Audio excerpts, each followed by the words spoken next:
திருமுறைகளை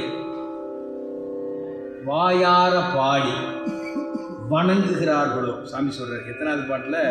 4வது பாட்டு. வாயார பாடி வணங்குகிறார்களோ அவர்களை சாமி கேட்பாருங்க. கேட்டுட்டு சும்மா இருப்பாரா? இல்லை, உகந்து அருள்வாருங்க. உகந்த ரொம்ப மகிழ்ச்சியா. அப்ப தேவாரம் பாடுனா இறைவனுக்கு ரொம்ப பிடிக்கும். எல்லா ஆச்சாரியர்களும் சொல்றாங்க.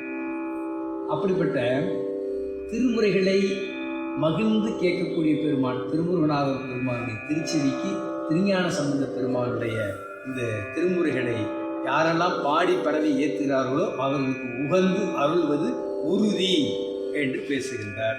அடுத்து, அவரை வணங்குவதால்,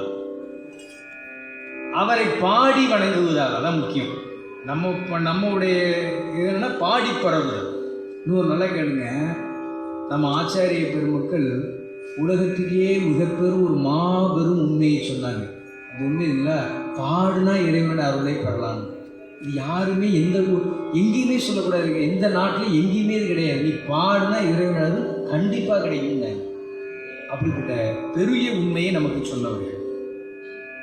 இந்த பாடல் இசையார், இசையார் சிறந்த தமிழார், நல்ல தமிழ் கொண்டு நல்ல இசையார் யாரெல்லாம் பாட வல்லவர்களோ அவர்கள் நிலவுலகில் புகழ்மிக்க வாழ்வதோடு மட்டுமல்லாமல் வானுலகம் சென்று இன்ப வாழ்வை எய்துவது திண்ண முடியல.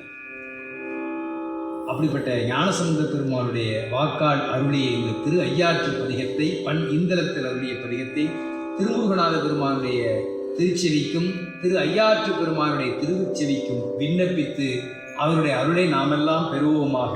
திருச்சிற்றம்பலம்.